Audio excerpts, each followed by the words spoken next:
Alright, so we're back at doing electrical outlets swap out.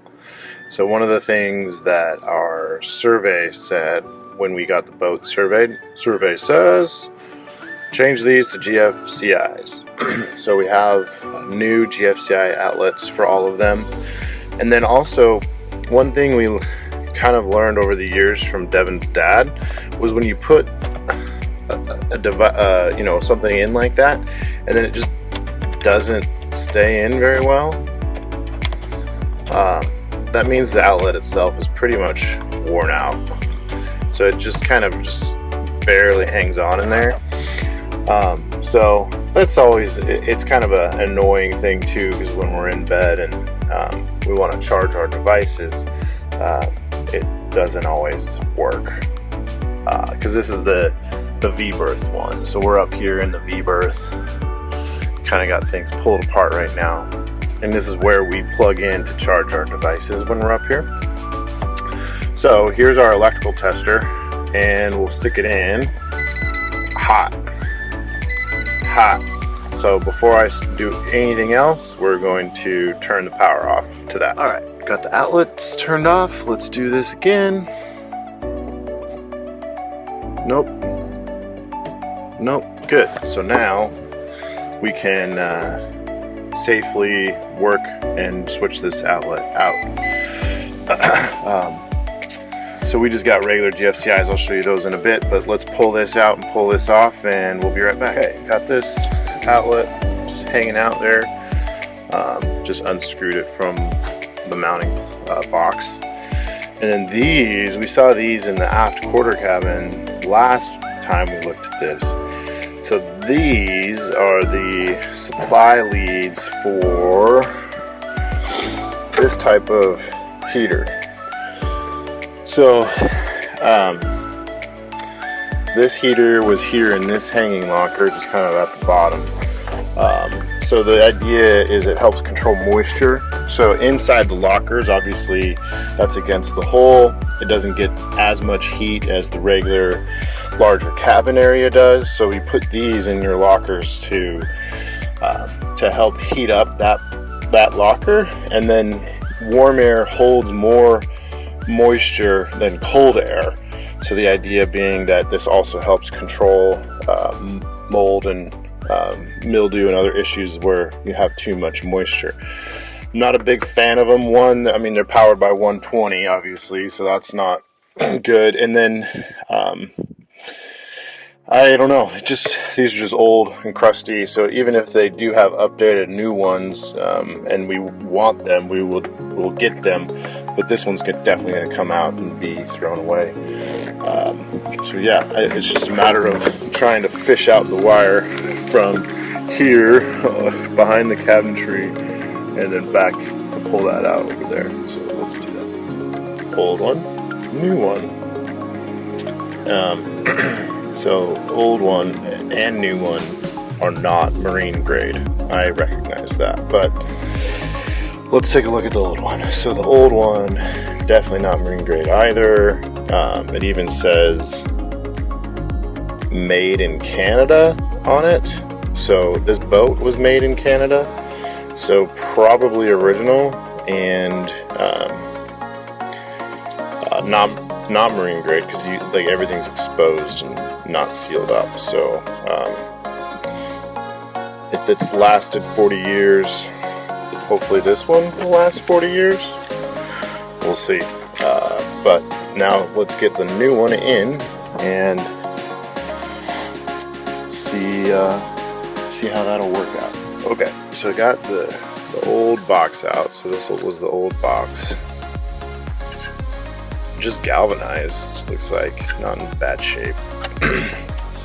But we are going to replace that because the new outlet doesn't fit into there.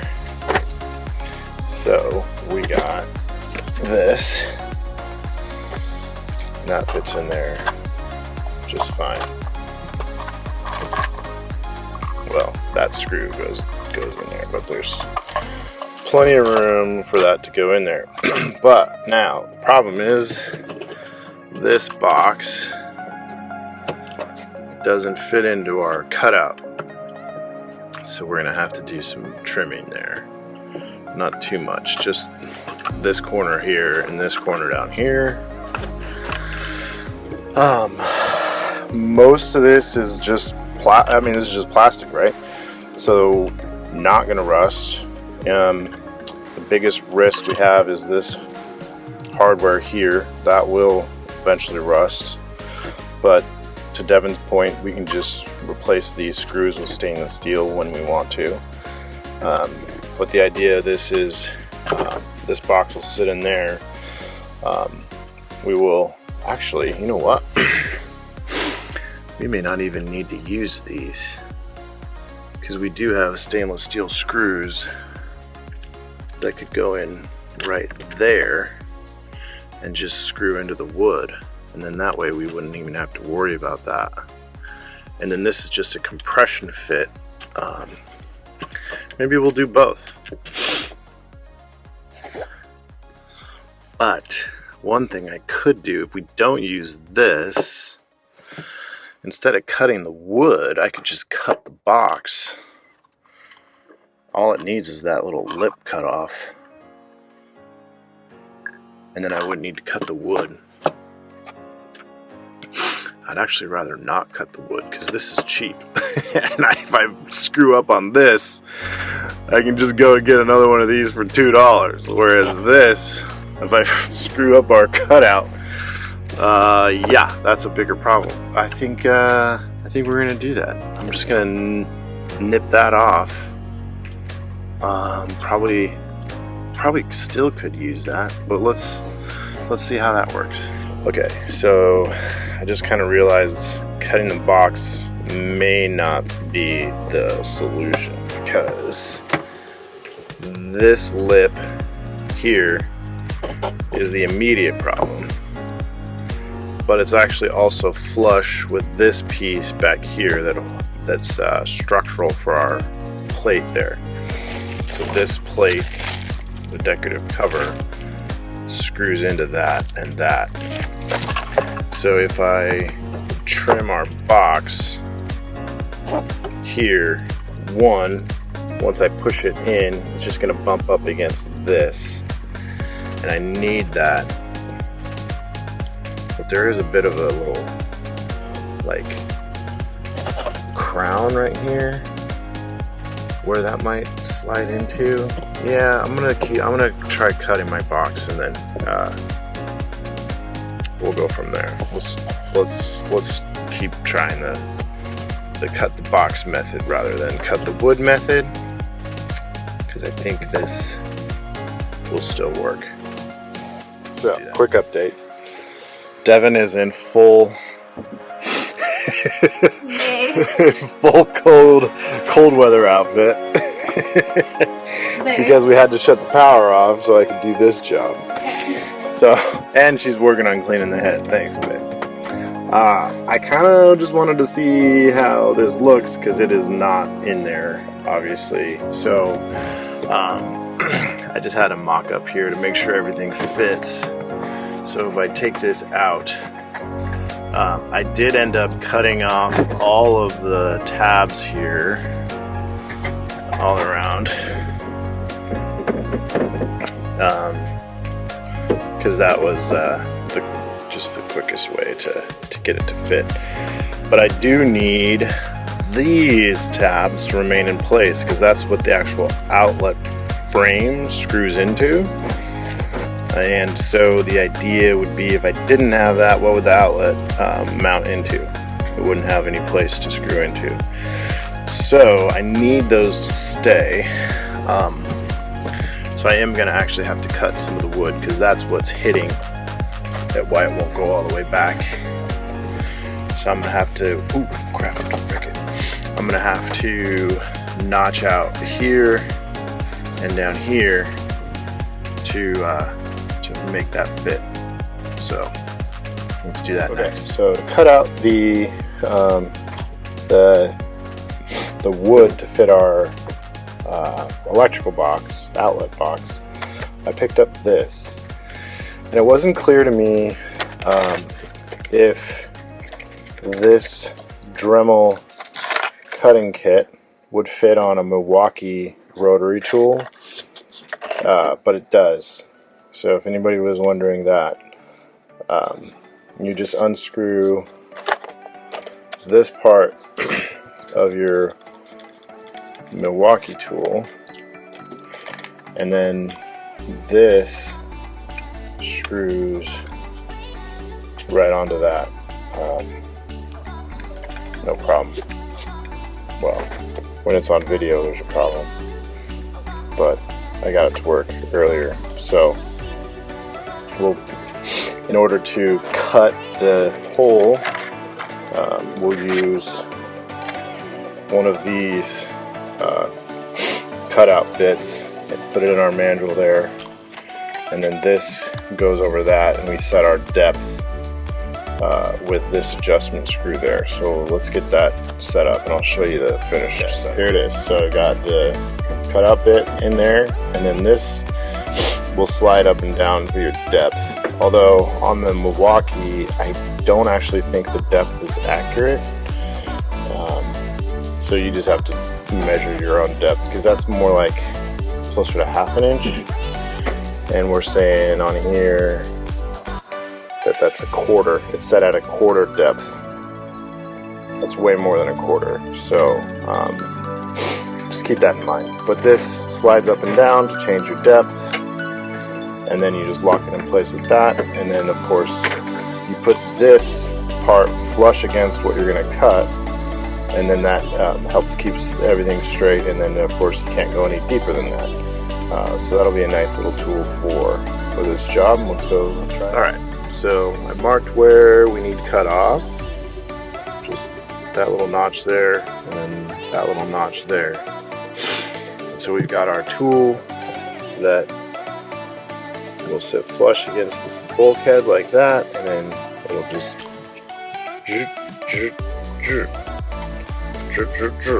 should be okay.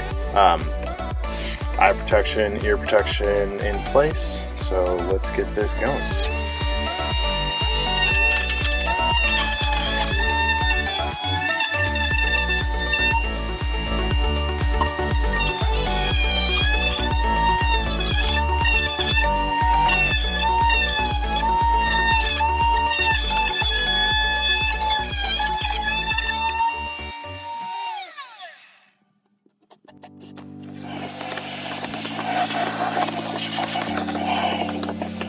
Okay, so got that all cleaned up. I wanted to show you guys something pretty cool about the construction of this boat. So this here is plywood, probably marine grade.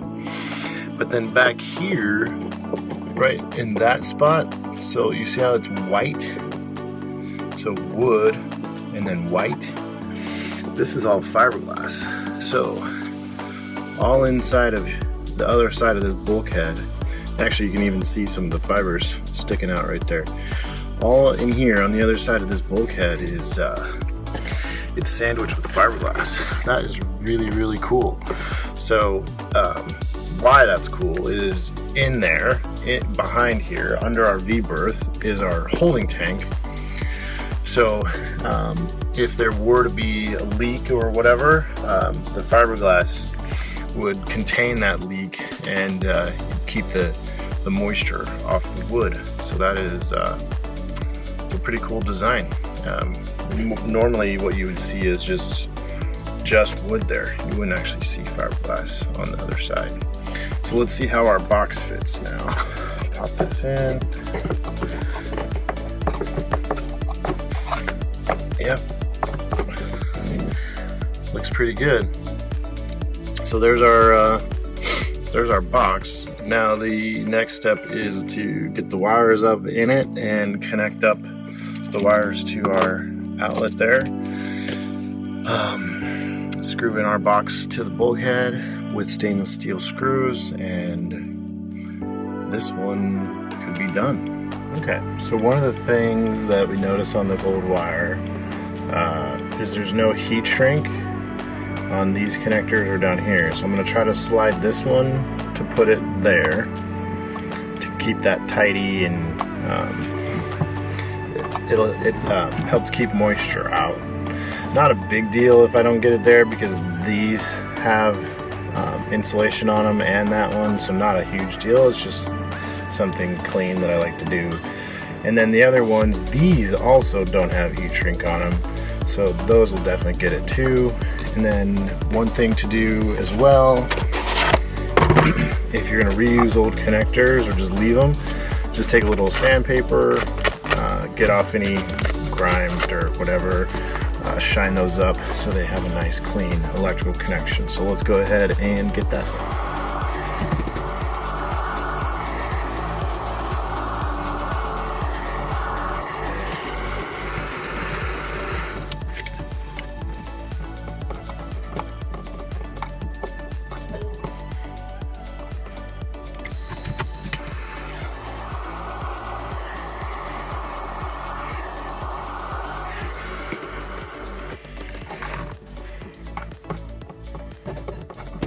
There we go. It's hot, but just pinch it together a little bit to make sure it's all nice and tight and sealed. And that looks just, you know, way nicer. We have a little bit of glue squeeze out there, so that's good. And now let's go ahead and get these terminals cleaned up, and then and then do a little bit of heat shrink on those. So again, to clean up the terminals, just take a bit of sandpaper.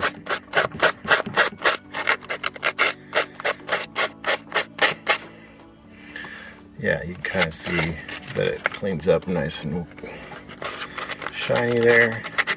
Doesn't take much. Just getting off any surface crud, dirt, grime. Stuff collects over the years. Here's a good one. Nice and dirty. So let's, especially up here on the base, so let's clean that up, and you can see a good before and after. There you go. Much better. Okay, that side too. Let's get that one.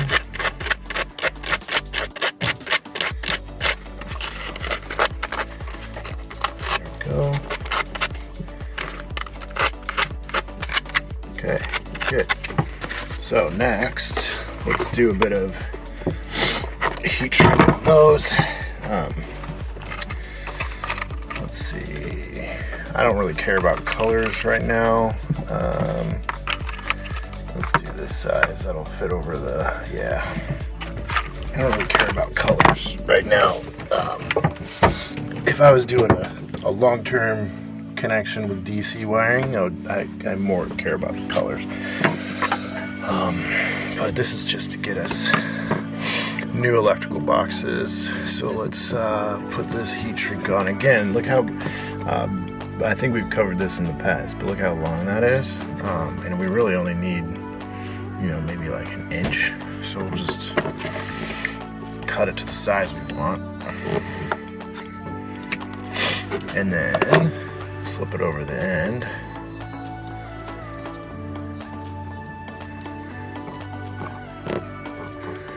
Sometimes it can get a little tight when you have your connector on there already.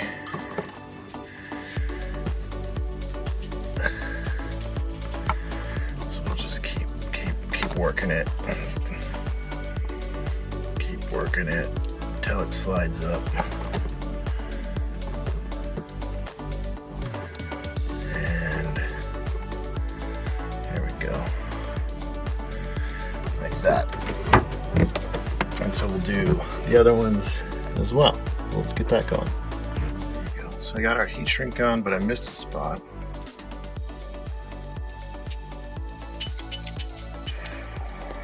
So we'll just get that right here. There we go. Good. Yeah, nice. That looks better. Much, much better. So, all right, now we can finally get our outlet in. Let's do that next. Bit of a problem. So because we want to use ring terminals, this is a ring terminal. We have a screw and a little plate that goes down into there, but there's this little tab right there that won't let me seat the wire in there completely. So I'm just going to break that tab off, and it'll be fine. That way the wire will sit in there nice and flat, and there'll be plenty of room for it. So the reason why we like ring terminals is because when you put your screw through it or your connector through it, it can't come off.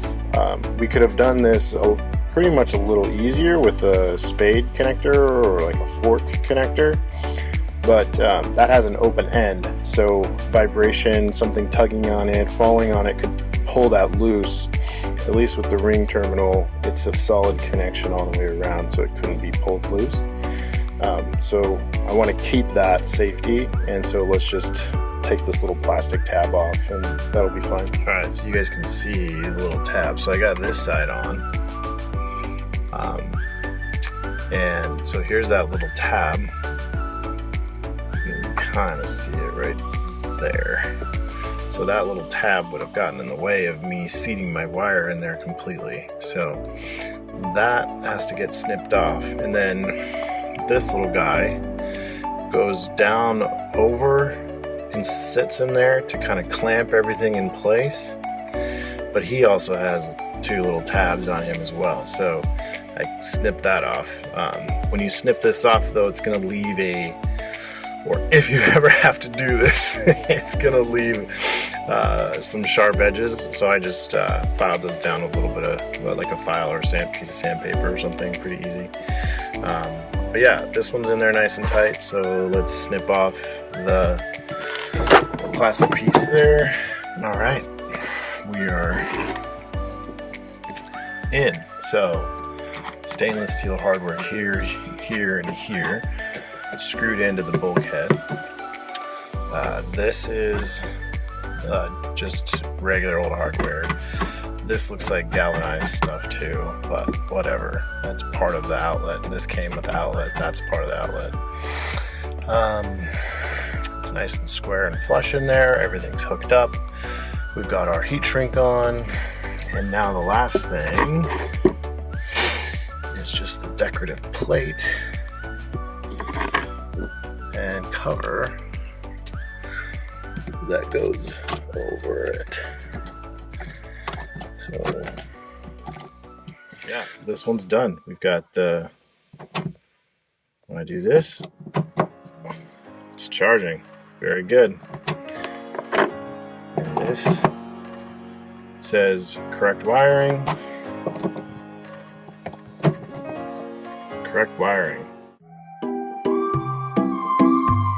Okay, so one of the things that stressed me out while we were away from the boat over the holidays was I just didn't know what the conditions were aboard, and that was stressful. So what we got was this thing called sensor push that is a sensor and a gateway.